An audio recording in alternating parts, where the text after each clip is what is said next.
사랑하는 하나님 감사합니다. 이 시간 주님의 말씀 앞에 섭니다.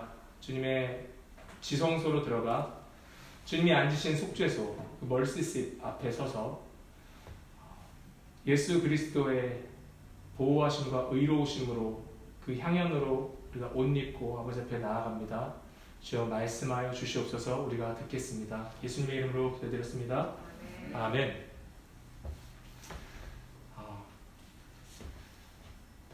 지금 저희 교회는 하나님 나라를 세워가는, 성소를 세워가는 4가지 색깔에 대한 말씀들을 계속 받고 있습니다. 작년부터 쭉 그 말씀을 주시고 계시는데요.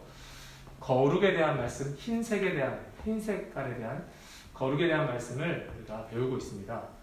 그리고 최근 몇 주 동안에는 특별히 그 거룩에 대한 말씀 중에서 거룩한 향에 대한 말씀, 그 말씀을 배우고 있는데요. 4가지, 그러니까 소금을 제외하고 거룩한 향을 만드는 재료인 4가지 향이 어떤 게 있었죠? 방금 읽었죠. 첫 번째로 소합향, 두 번째로 나감향, 세 번째로 풍자향, 그리고 4번째 유향. 아멘. 이 4가지를 배우는데 앞에 2가지는 다시 제가 정리하진 않겠습니다. 근데 그 모든 것 하나하나가 예수 그리스도의 향기라고 했죠. 그리스도의 향기라고 했습니다. 그냥 하나님께서는 한 가지 향을 딱 정해놓고서 이걸로 분향해. 왜냐면 그냥 분향한다는 거, burning incense, 분향한다는 것 자체가 기도를 뜻하는 것이라면 아무 향이나 딱 하나 정해서 이걸로 분향해라고 하셔도 될 텐데 왜 굳이 이렇게 상세하게 다 하나하나 언급하면서 말씀하셨을까요? 성경의 지면이 막 남아돌아서 그런 건 아니겠죠. 성경에서 지면 한 장, 그리고 글자 하나하나 다 하나님의 우리를 향한 구원을 위하여 하나님의 뜻, 하나님의 마음이 다 담겨져 있습니다. 하나도 하나님 낭비하지 않으셔요. 왜 언급하셨냐면 하나님께서 하시고 싶은 말씀이 있으셔서겠죠. 그런데 자, 우리가 이 분향하는 것을 만약에 기도로만 바라본다면, 자, 기도하는 것이다 라고 볼 때 그냥 내가 원하는 것을 구하는 기도일까요? 하나님 앞에 나아가서 우리 아이들과 목장에서 나올 때도 그랬습니다. 네 위시리스트를 딱 적어놓고 하나님 앞에 딱 나아가서 그거 하나하나 구하는 게 기도니? 그런 기도가 아니죠. 지금 이 하나님께서 내가 너를 만날 것이다. 오늘 말씀에서도 내가 거기서 만날 것이다. 자, 속죄소가 뭐라고 했죠? 언약궤 위를 덮고 있는 멀시씳이 속죄소입니다. 덮개가. 그래서 그 위에 하나님께서 임재하시는 거죠. 상징하는 거죠. 주님이 거기 앉아서 너와 대화할 것이다 라는 말씀이에요. 내가 거기서 너를 만날 것이다. 그렇기 때문에 분향단은 지성소에 있지도 않았어요. 베일, 그 천이 휘장이 가로막고 그 다음에 딱 갈라져 있습니다. 그리고 성소에 있었습니다. 성소와 지성소는 휘장으로 가려져 있었는데 성소에 있음에도 불구하고 이것은 지극히 거룩하다고 지금 말씀하세요. 하나님과 대화하는 것이기 때문에 지성소의 개념으로 지극히 거룩하다고 말씀하십니다. 그래서 내가 원하는 것을 구하는 기도가 아니라 하나님 말씀을 듣고, 그쵸? 그 언약궤에서 하나님의 법이 적혀 있는 말씀, 그 말씀을 조명해 주셨다고 그랬죠. 그 말씀을 듣고 하나님의 뜻을 따라 살아가도록 살기 위해 하는 것이 기도입니다. 주님, 내가 그 뜻 따라 살고 싶어요. 그래서 거룩한 향의 이 4가지 향은요, 저도 이번 주에 여러 가지를 많이 서치도 해보고 인터넷에서 확인도 해보고 주석도 참 많은 주석을 봤는데요. 그냥 응답받기 위한 기도의 유형 이런 게 아닙니다. 응답받기 위한 기도의 유형? 진짜 이렇게 설교하더라고요. 어떤 기도하는 특별한 방법을 가르치는 것도 아니고요. 하나님께 삥 뜯기 위해서, 하나님한테 뭔가 내가 원하는 것을 얻어내기 위해서 하는 어떤 비결에 대한 말씀도 아닙니다. 이렇게 해야지만 하나님이 들으신다. 기도와 관련돼서 우리가 간단히 먼저 얘기하면 그 원칙은 우리는 항상 그렇습니다. 작년 말에 이 말씀을 우리에게 주셨는데요. 그 송구영신 예배 때 너희 목숨을 위하여 무엇을 먹을까? 몸을 위하여 무엇을 입을까? 염려하지 마라. 목숨과 몸 위해서 구하지 말래요. 이 모든 것은 세상 백성들이 구하는 것이라. 너희 아버지께서는 이런 것이 너희에게 있어야 할 것을 아시느니라. 다만 너희는 그의 나라와 그의 의를 구하라. 왜냐하면 이런 것들은 너희에게 더하시리라. 누가복음 12장 말씀입니다. 그리스도인은 이미 완전한 구원을 받았기에 그리스도인들은요, 하나님의 안식에 들어간 자들이죠. 복 있는 자들입니다. 이미 복 있는 자들. 하나님의 안식, 하나님의 영광을 누리는 자들. 따라서 우리는 하나님의 말씀을 듣고 그 나라와 그 의를 위하여 간구하며 살아가는 주님의 자녀들인 거죠. 기도의 내용이 그거죠. 그래서 하나님께서 성경을 통해서 오늘도 말씀을 주실 텐데요. 진리를 깨닫게 된다면 그 말씀을 들으면 정말 그 어린 사무엘이 얘기한 것처럼 주여 말씀하셔서 듣겠나이다. 들었다면 이제 그 뜻에 따라서 하나님 나라 위해서 살겠노라고. 하나님 위해서 예수 그리스도, 나의 의가 되신 예수 그리스도, 나의 쉐켈레트라고 그랬죠. 껍질처럼 나를 보호하시고 나의 의가 되신 예수 그리스도를 통해서, 예수 그리스도를 위해서 내가 살겠노라고. 하나님 어떻게 살까요? 그분을 의지하는 기도, 주님과 동행을 간구하며 지혜를 구하며 그렇게 대화하고 소통하는 것이 기도입니다. 아멘. 그렇게 아침 저녁으로 끊임없이 하나님 앞에 나아가서 분양한다고 그랬죠. 하나님과 대화하는 자들, 그들에게서 나는 것, 그러니까 하나님의 진리를 듣고 말씀을 듣고 알게 되면서 하나님과 소통하는 자들에게 나는 것이 거룩한 향입니다. 그것이 예수님으로부터 나는 그리스도의 향기고요. 그래서 오늘은 그 그리스도의 향기, 구체적으로 말씀하신 하나하나의 향기 중에 풍자향이 무엇인지 성경을 통해서 우리가 한번 알아보겠습니다. 그래서 이 진리 위에 서서 제대로 된 그리스도의 향기를 풍기며 살아가는 저와 여러분 되기를 축복합니다. 아멘. 자, 풍자향이 뭐냐면요, 영어로는 갤버넘이에요. 갤버넘. 갈바넘이라고 써있죠. 갤버넘. 풍자향은 갤버넘인데요. 이건 식물입니다. 펠룰라라는 어떤 허브 종류의 식물이래요. 그러니까 미나리과 식물인데요. 식물 줄기에서 채취하는 거예요. 그래서 갈색빛, 그냥 노란색빛의 송진 같은 것이라고 보면 됩니다.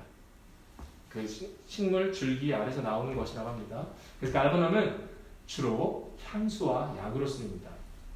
대표적인 특성들을 종합한 거예요. 현대의학이 너무 발달해서 너무 여기 좋다 저기 좋다 하는 게 너무 많아요. 그거 다 찾아보면 무슨 만병통치약 같아요. 근데 가장 중요한, 오래전부터, 고대 때부터 정말 가장 이것은 이런 특성을 가지고 있어 라는 것을 종합해 보면요, 향은 톡 쏘는, 그러니까 일단 맛을 쓴대요. 톡 쏘는 독특한 향을 낸다고 합니다. 그리고 그 향이 굉장히 오래 지속되는 걸로 유명합니다. 이 진액을 직접 태우면 그다지 좋은 냄새가 안 난대요. 그런데 이 향을 희석시켜가지고 향수를 만들거나 또 다른 향이랑 섞으면 좋은 향기가 나는데, 이 향을 희석시켜서 향수로 만든 게 녹색 계열의 향이래요. 저도 이것 때문에 그런 향수를 알았어요. 그린 프레그런스라고 해서 녹색 향들이 있더라고요. 녹차 향도 그 중에 하나예요. 그린 어쩌고 저쩌고 하는 향수들이 다 이것을 포함하고 있어요. 게르버넘. 약은요, 약으로서 효능이 되게 다양합니다. 근데 그 중에서 대표적인 효능은 치유와 해독입니다. 그러니까 독소를 해독하고요, 항균이나 항염 이런 효과가 있어서 상처 치유에 좋아서 그냥 상처 위에도 발랐대요. 그냥. 그리고 해충을 제거하는 살충 효과, 해독 작용과 비슷한 건데요. 살충 효과가 있어서 실제로 방충제, 레펠런트라고 그러죠. 방충제로도 쓰였다고 합니다. 뿌리고. 치유와 해독, 그리고 방충하는 효과가 있었다고 합니다. 자, 풍자향의 그러면 어원을 한번 살펴볼게요. 켈레베나라는 단어가 딱 한 번 쓰였습니다. 그냥 풍자향. 이거는 갤버넘, 이 식물 이름이에요. 이 어원이 뭐냐면 켈레브입니다. 켈레브. 자, 풍자향, 갤버넘은 켈레브예요. 켈레브. 소화향은 나타표였고요. 물방울, 그렇죠? 눈물방울, 땀방울, 핏방울이었죠, 예수님의. 그리고 쉐켈레트, 나감향은 예수님의 껍질이었죠. 우리 의가 되시는. 그리고 오늘 풍자향은 켈레브입니다. 이 어원의 뜻은 기름, fat, 기름. 그리고 이 fat이라는 이 기름이 구약에서 쓰인 건 뭐냐면 최고의 것, 그러니까 the best예요, best. 그리고 가장 좋은 것, the finest, 너무 좋은 것, the finest, best 이런 뜻이에요. 최상급. 그 다음에 골수, marrow. 그래서 골수를 빼먹는다, 골자를 빼먹는다 그러잖아요. 가장 좋은 것, 그 정수를 빼먹는다, 가장 좋은 것을 뜻합니다. 켈레브. 그래서 가장 좋은 땅, 기름진 땅, 이렇게 얘기할 때도 그 땅에서 가장 좋은 음식을 먹을 것이다, 이렇게 얘기할 때도 이 켈레브를 사용했습니다. 그래서 가장 좋은 것이라는 개념으로 가장 좋은 양식, 으로 많이 쓰였어요. 가장 좋은 양식. 그래서 뭐 요셉도 그렇게 얘기하거든요. 너희가 애굽의 좋은 땅에서 그 나라의 기름진 것을 먹으리라. 가장 좋은 양식을 먹을 것이다 이렇게 얘기한 거예요. 그리고 시편 기자는 골수와 기름진 것을 먹은 같이 나의 영혼이 만족할 것이라. 기름진 것이 켈레브가 아니라 골수가 켈레브예요. 여기서는 가장 좋은 것을 먹는데요. 최상급 표현으로는 이런 말씀이 있습니다. 이 말씀에 쓰였습니다. 뭐 되게 많은데 그 중에서 민수기에서 보면 18장에 보면 제사장의 몫에 대해서 하나님이 설명하실 때 이건 너희의 몫이야 이렇게 얘기할 때 그들이 여호와께 드리는 첫 소산 곧 제일 좋은 기름과 기름이 여기서 그 켈레브가 아니라 제일 좋은 켈레브예요. 제일 좋은 기름 이거는 올리브 오일이에요. 제일 좋은 기름과 제일 좋은 포도주와 곡식을 너에게 주었음지요. 그래서 the finest olive oil, the finest new wine. 그래서 가장 좋은 것이 켈레브입니다. 그리고 또 다른 의미는 자 기름에 대해서 하나님께서 이렇게 말씀하셨어요. 레위기에서 제사에 대한 말씀을 할 때 기름을 바치라고 하나님께서 말씀하십니다. 기름은 하나님께만 드리는 것이에요. 그러니까 기름은 가장 좋은 것이라고 했죠. 첫 번째로. 두 번째로는 기름은 구별된 것입니다. 하나님께만 드리는 것. 구별된 것입니다. 레위기 3장 4절부터 5절 말씀 보면 기름을 쭉 설명하시면서 제단 위에 불 위에 있는 나무 위에 번제물 위에서 살을 지니 뭐 나중에 이제 그 구체적인 건 나중에 나누도록 하고요. 제단 위에 불에서 기름을 살을 내요. 그리고 이는 화제인데 자, 불태워서 올리는 제사인데 여호와께 향기로운 냄새라. 아멘. 그 기름을 태워 올리는 것이 여호와께 향기로운 냄새래요. 3장 9절부터 11절에는 이는 화제고 똑같은데 화제로 여호와께 드리는 음식이니라 또 이렇게 표현하였어요. 이 화목제에 관련해서 처음에는 뭐 소, 두 번째 양, 그리고 염소인데 다 똑같아요. 방법은 기름을 드리는데 염소는 그 뒤에 뭐라고 또 덧붙이셨냐면 이렇게 기름을 태워드리는 것은 화제로 드리는 음식이요 향기로운 냄새라 모든 기름은 여호와의 것이니라. 아멘. 주님이 이렇게 말씀하셨습니다. 기름은 여호와의 것이니라. 그래서 그 하반부에 17절에 이렇게 얘기하십니다. 너희는 기름과 피를 먹지 말라. 너희는 기름과 피를 먹지 말라. 이는 너희 모든 처소에서 너희가 대대로 지킬 영원한 규례래요. 구별된 것입니다. 철저하게 하나님께만 드리도록. 자, 그렇다면 오직 하나님께서 인간을 구원하시려고 준비하신 재물, 자, 재물이죠. 재물은 우리 알다시피 여러 가지가 아니라 오직 단 하나입니다. 그렇죠? 뭐 수많은 걸 준비해놓고 이거 안 되면 저거 안 되면 저거 이게 아니라 단 하나만 준비하셨죠. 가장 최상의 양식, 최고의 재물이 무엇입니까? 바로 예수 그리스도시죠. 무한한, 자, 우주보다 크신 하나님이시기에, 그러니까 우주가 지금 무한하잖아요. 우리가 알기로는 그 끝을 알 수 없습니다. 그것보다 크신 하나님께서 정말 무한하게 짓는 우리들의 죄, 사실 우리 역사 속에서 시간의 흐름 속에서 끊임없이 태어나고 죽어가는 사람들의 모든 죄, 그리고 우리가 지금 예전에 지었던 죄, 지금 지은 죄, 앞으로 지을 죄까지 모든 것을 용서하시고 씻을 수 있는 분은 오직 예수 그리스도, 오직 하나님 한 분뿐입니다. 아멘. 그래서 하나님께서 특별하게 구별하신 제물은, 자, 그 피는, 그러니까 기름을 먼저 이렇게 태우기 전에 피를 번제단 아래 쏟아요. 그리고 기름을 골라서 태우는 겁니다. 그래서 피는 예수님의 생명이고 기름은 예수님의 살입니다. 그런데 그러니까 가장 좋은 부분, 뭐 고기 중에서도 가장 좋은 부분 이렇게 얘기할 수 있는데, 근데 좀 더 구체적인 의미가 있어요. 왜냐하면 그 제물의 몸뚱아리도 살이잖아요. 몸을 태우는 것도, 번제도 뭐 다 태워 올리잖아요. 몸도 다 하나님께 드리는 예수님의 살인데 기름이라고 특별히 얘기하셨잖아요. 그래서 이 기름에는 좀 더 깊은 의미가 있습니다. 자, 우리 한번 알아봅시다. 기름에 담긴 복음에 대해서. 자, 모든 기름이라고 얘기하신 이 기름에 대한 설명은 제사법마다 있어요. 하나님 말씀하셨습니다. 그 기름 태워서 구별해서 올려드리라 했으니까. 출애굽기에 29장 13절 말씀에 보면 이렇게 말씀하세요. 내장에 덮인 모든 기름과 간 위에 있는 꺼풀과 두 콩팥과 그 위에 기름을 가져다가 제단 위에 불살라라. 그냥 기름을 불살러라 라고 하시는데 거기서 구체적으로 또 이렇게 얘기하세요. 거룩한 향을 말씀하시면서 네 가지 향을 얘기하신 것처럼 기름을 얘기하시면서 내장에 덮인 모든 기름과 간 위에 있는 꺼풀과 두 콩팥과 그 위에 기름을 제단 위에 불살라. 레위기 7장 3절과 4절 말씀 보면 자, 그 기름을 모두 들이되 곧 하고 또 설명하세요. 그 기름을 들이는데 곧 그 기름진 꼬리와 꼬리는 몸 바깥에 있는 걸 일단 제쳐두고요. 내장에 덮인 기름과 두 콩팥과 그 위에 기름 곧 허리 쪽에 있는 것과 간에 덮인 꺼풀을 콩팥과 함께 떼어내고. 정리하면 기름을 설명할 때 알아가시는 것은 내장에 덮인 기름, 두 콩팥과 그 위에 기름, 그리고 간에 덮인 꺼풀입니다. 그게 다 기름이래요.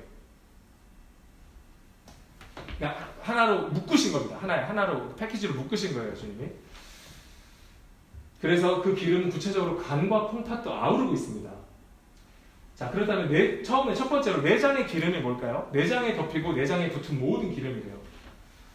단순히 이 내장이라는 단어가 그 중심이라는 단어예요. 이 히브리어가.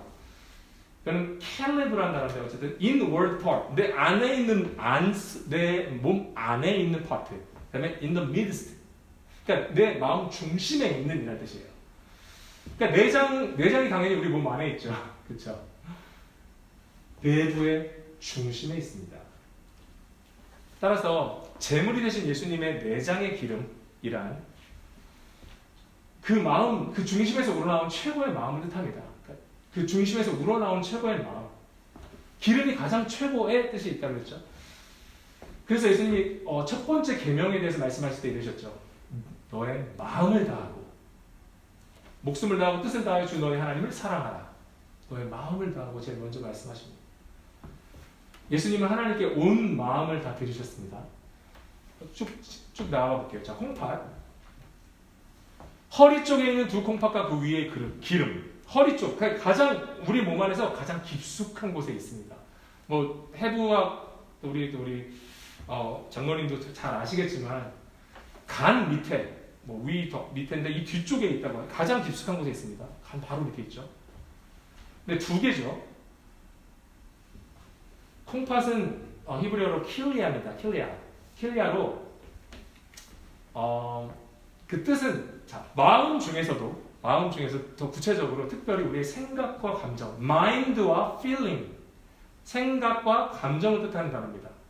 어떻게 구역에서 쓰였냐면 이렇게 용례가 되게 많습니다. 쓰인 용례가. 근데 생각이라는 것으로 쓰인 예가 이런 게 있습니다. 시편에서 의로우신 하나님이 사람의 마음과 양심을 감찰하시나이다. 이 양심, 이게 마인드예요. 그러니까 생각이죠.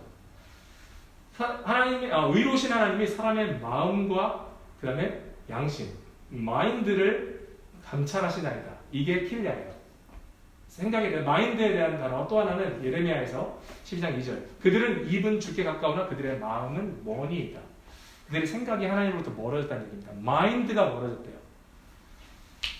감정이라는 단어는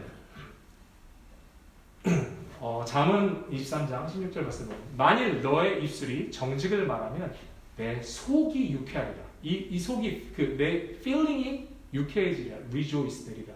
라는 감정입니다. 예레미야서 11장 20절 말씀에 이거는 개역개정에서는 그냥 마음이라는 단어 하나로 묶어버렸어요. 하지만 영어 성경이랑 히브리어는 두 개로 나눠져 있어요.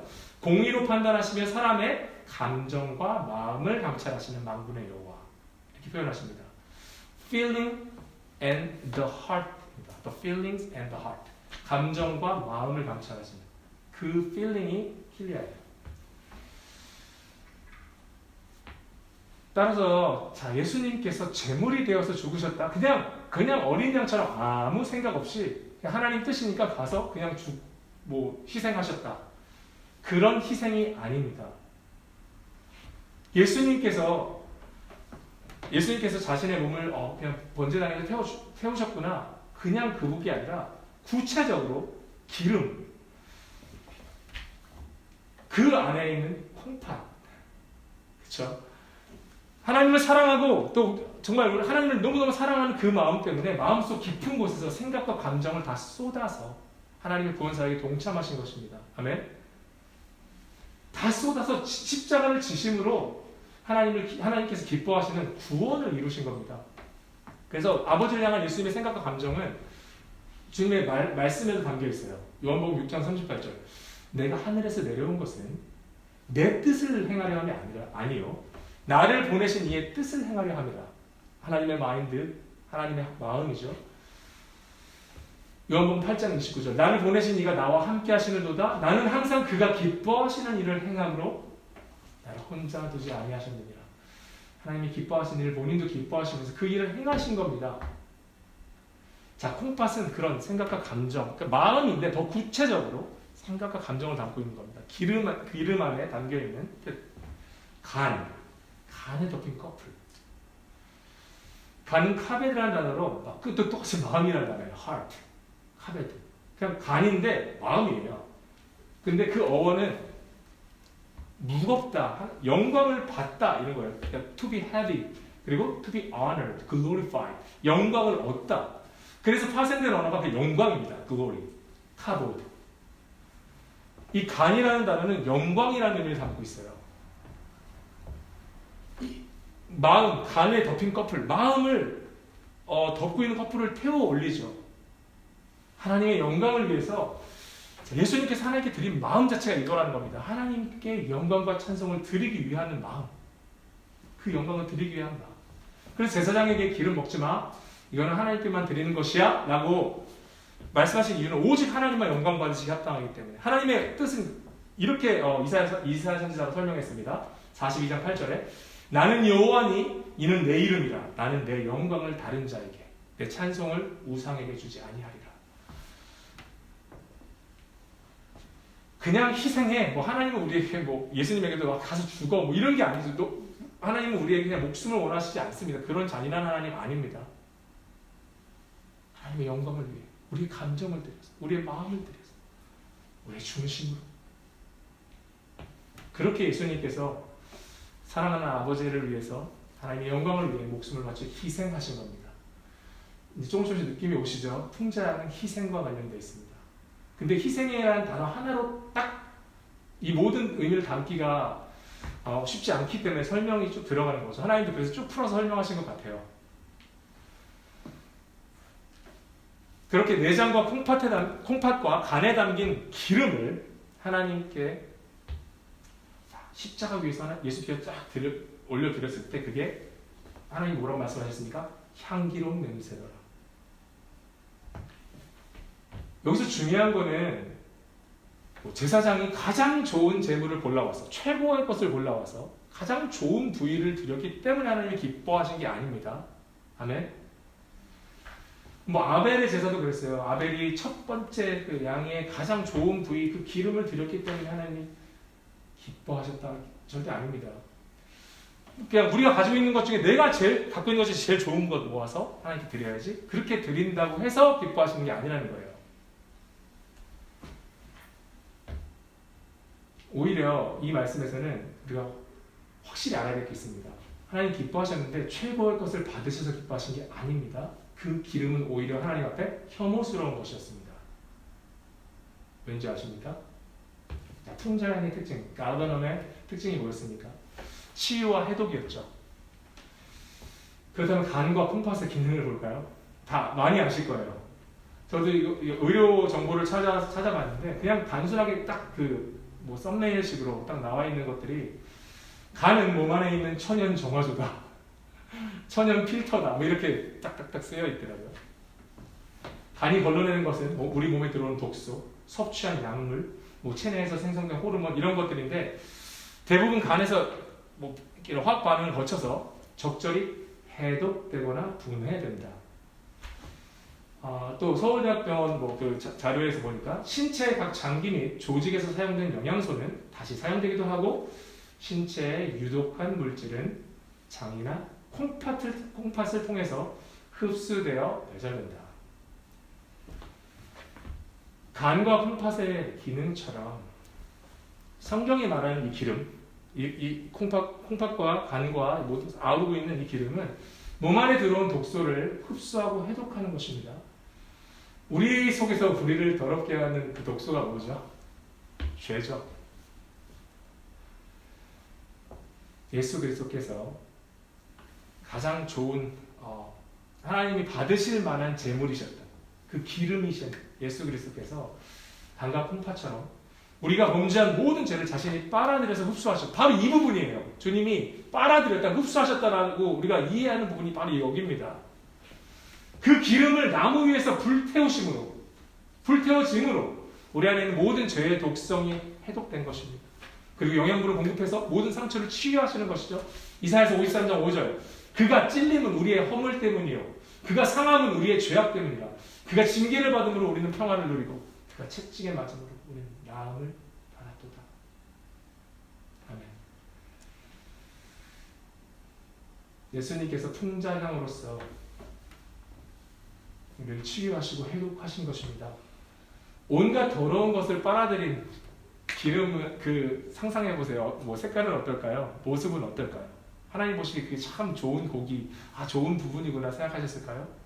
왜 혐오스러운지 아시겠죠? 오염되고 더러워진 그것, 빨리 불태워버려야 하는 그것. 하나님 보시기에는 혐오스럽다는 걸 넘어서, 우리 요즘 뉴스만 봐도 정말 혐오스러운 사건들 많지 않습니까? 역사적으로 계속 그래 왔지만 범죄자들이 저지른 끔찍한 짓들 분노하게 되죠. 남의 일인데도 막 어린이를 학대하고 죽이는 어떤 일을 막 분노하게 되죠. 폭력, 납치, 강간, 어떤 살인 사건들. 그게 내 자녀에게 일어났다고 생각해보면 어떻습니까? 하나님의 마음을 좀 느낄 수 있을까요, 우리가? 저는 아직 부모가 아니어서 그 정도로는 못 느낄지도 모릅니다.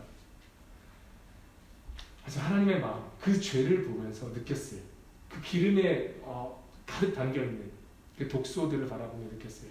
그거는 그냥 이거 가장 좋은 부위구나. 스테이크 중에서 가장 맛있는 거 그래서 향기롭다. 절대 아닙니다. 절대 아닙니다.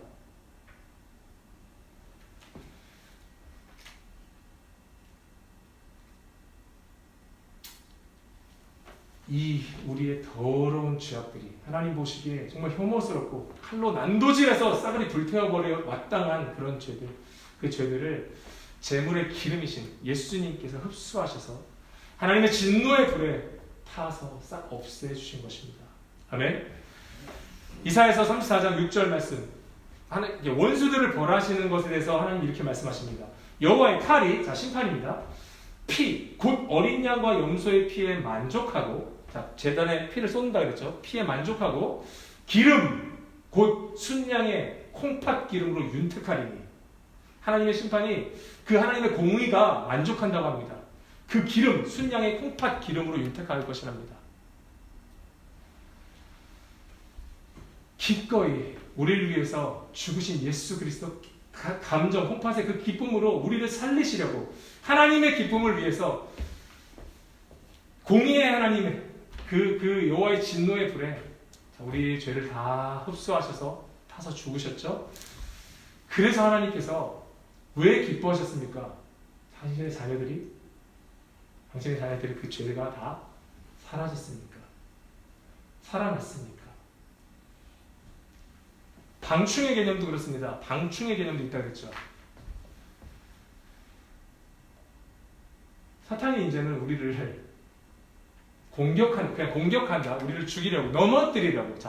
우는 사자와 같이 산길자를 찾는다 그랬잖아요, 사탄은.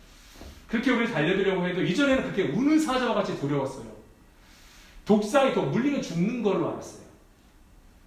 곰처럼 우리를 찢을 것만 같았어요. 너무도 끔찍했습니다. 그런 존재였는데 이제는 모기 같은 해충에 불과한 것입니다. 아멘. 우리를 물려고 달려들지만 죽일 수 없습니다. 아멘. 아멘. 예수님께서 우리의 원죄를 다 흡수하셨어요. 사탄이 주의 자녀들을 영원한 죽음으로 넘길 방법은 이제 없습니다. 예수님이 다 흡수하셨기에. 또 하나의 개념은 이렇게 보면 됩니다. 우리가 지금 이 순간에, 십자가의 복음이 그겁니다. 시간을 초월하시죠. 그냥 2000년 전에 한번 일어난 일이 아니라 지금도 우리가 십자가를 이렇게 붙잡고 있는 한 우리가 지은 죄, 앞으로 지을 죄도 예수님께 흡수되는 것이죠. 우리는 그 죄가 없는 것입니다. 아멘? 믿음 안에서 십자가를 붙들고 있는 게 그래서 중요합니다. 그래서 요한일서 5장 18절 요한 사도가 이렇게 얘기합니다. 하나님께로부터 난 자는, 하나님의 자녀들은 다 범죄하지 않으니까, 그러니까 죽음에 이르는 범죄하지 아니하는 줄을 우리가 아노라. 하나님께로부터 나신 자라, 예수님께서 그를 지키심에 악한 자가 그를 만지지도 못하느니라. 아멘. 이게 십자가의 복음을 가진 자들의 고백입니다. 선포죠. 하나님의 자녀들이 늘 십자가를 의지하며 살기에 사탄이 아무리 물어도 그 독소가 우리에게는 아무런 효과가 없는 것입니다.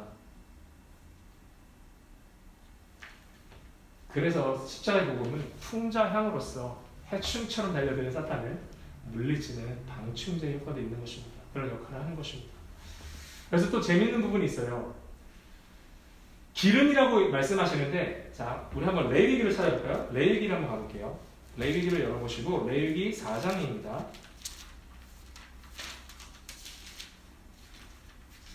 여러 제사들이 있다고 했는데, 레위기 4장에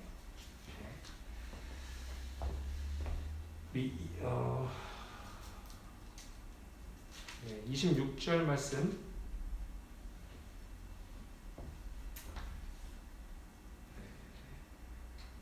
속죄제와 관련된 말씀인데 26절 말씀 찾으셨습니까? 자, 그런 다음에 그는 화목제물의 기름기를 다루듯이, 이렇게 표현되어 있죠? 자, 보셨죠? 자, 31절, 이건 번제에 관련된 겁니다. 제물을 가져온 사람이 화목제물의 기름기를 떼어내듯이. 자, 또 화목제를 언급하시죠? 또 35절, 제물을 가져온 사람이 화목제사의 제물에서 양의 기름기를 떼어 가져오듯이. 아멘? 왜 계속 화목제를 언급하실까요? 다른 제사들도 기름인데 기름을 가져와. 그냥 화목제를 제일 먼저 설명하셨기 때문에 이렇게 얘기하신 걸까요?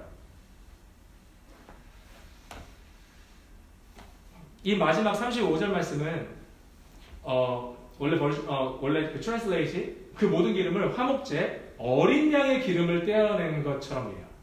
화목제 어린 양의 기름, 여기서 양에 대해서 언급하고 있죠. 양의 기름기를 떼어 가져오듯이라고 세 번역은 해석했는데, 자, 화목제 어린 양의 기름을 떼어낸 것 같이, 화목제 어린 양을 특별히 조명하시는 겁니다.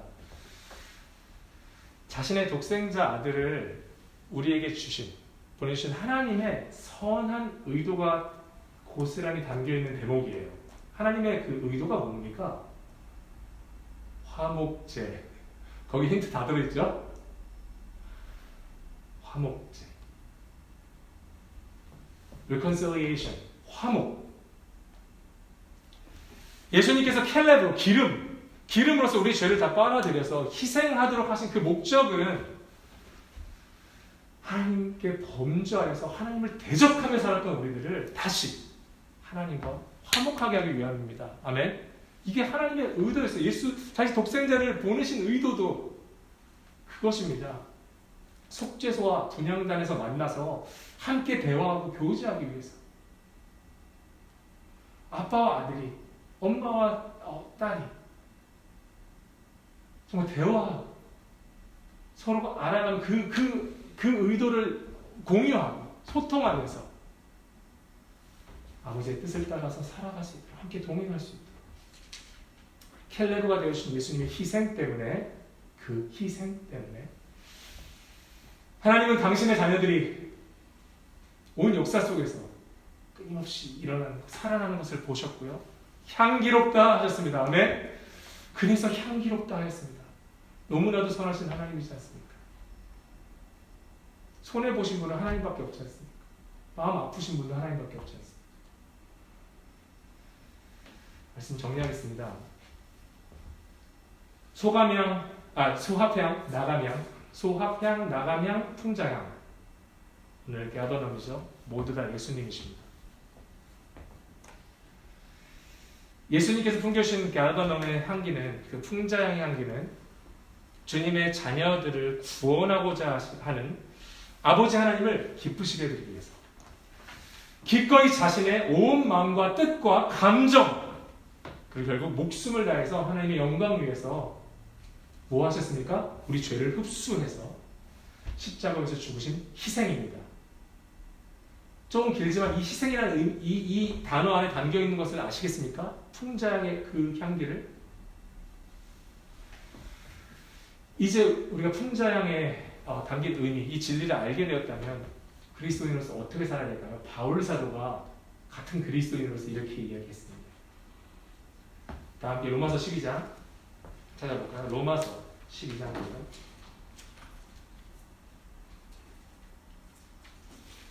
로마서 12장 1절 2절 말씀. 자, 권성경책 242페이지. 예, 로마서 12장 1절 2절 말씀 우리 한 목소리로 읽겠습니다. 로마서 12장 1절과 2절 말씀입니다. 시작. 형제자매 여러분, 그러므로 나는 하나님의 자비하심을 힘입어 여러분에게 권합니다. 여러분의 몸을 하나님께서 기뻐하실 거룩한 산 제물로 드리십시오. 이것이 여러분이 드릴 합당한 예배입니다.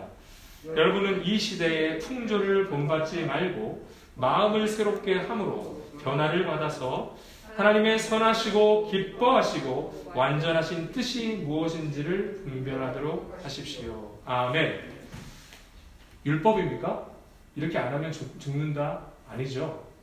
그리스도인으로서 그리스도인에게 권면하는 겁니다. 같은 은혜를 받은 자, 이 예수 그리스도의 희생, 이 풍자향의 은혜를 받은 자가 이렇게 권면하고 있습니다.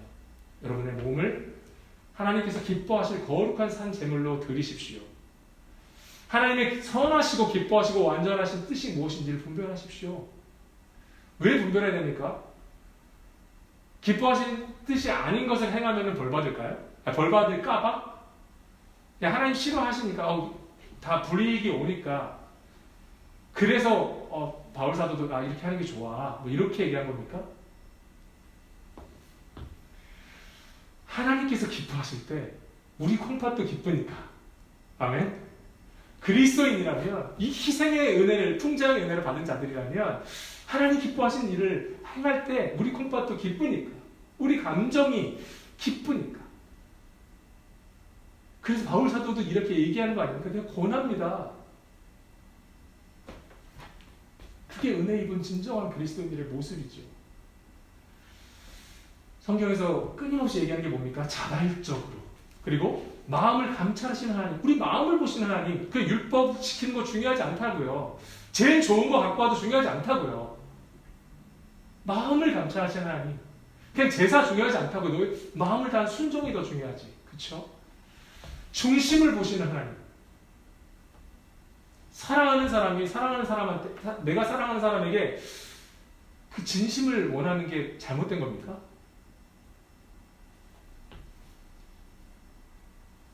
사랑하는 감정을 바라는 게 잘못된 겁니까?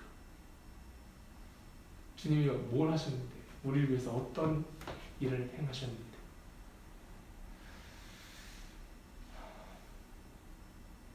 우리 같은 죄인을 위해서, 저처럼 더러운 자를 위해서 자기 독생자를 아낌없이 희생하신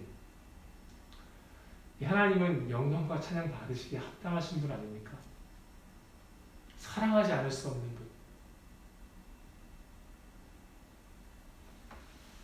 우리도 전심으로 마음을 다해서 하나님의 구원에 동참해서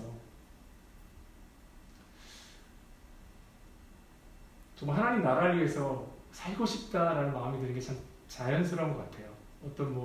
그게 하나님의 뜻이니까 어쩔 수 없이 따라야지 이게 아니라 우리 주님을 생각하면 생각할수록 주님의 행하시는 일을 그 진리를 알면 알수록 참 너무너무 좋으신 분이다.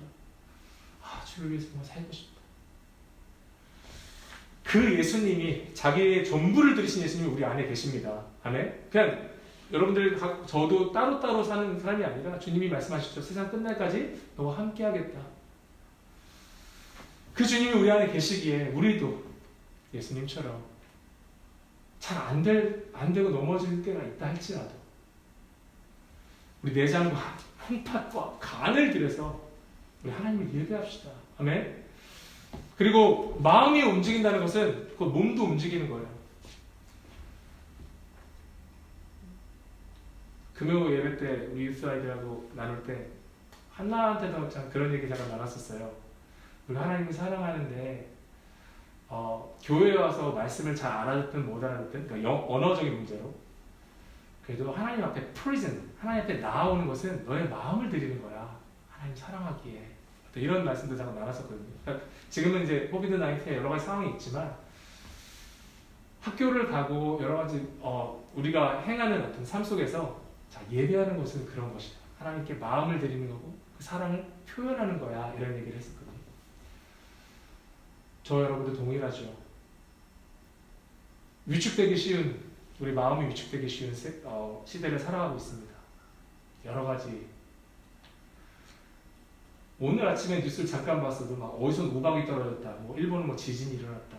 뭐 수많은 재해가 진짜 어마어마하더라고요. 막 엄청나게 막 동시다발적으로 일어나고 있죠.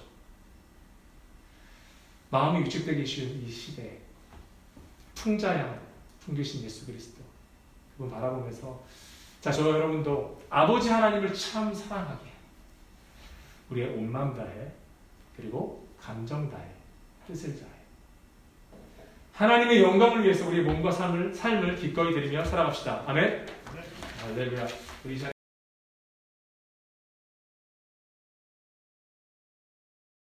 내 맘과 정성을 다하여서 주 너의 하나님을 사랑하라. 내 몸을 아끼고 사랑하는 형제와 이웃을 사랑하라. 주께서 우리에게 명하시니 그 명령 따라서 살아가리. 널 미워해치는 원수라도 언제나 너는 없게 사랑하라. 널 핍박하는 자 위해서도 신실한 마음으로 복을 빌라. 주께서 우리에게 명하시니 그 명령 따라서 살아가리. 나 항상 주님을 회방하고 형제를 억울하게 괴롭혔다. 이러한 죄인을 사랑하사 주께서 몸버려 주셨다. 속죄의 큰 사랑 받은 이도 생명을 다 바쳐 충성하리.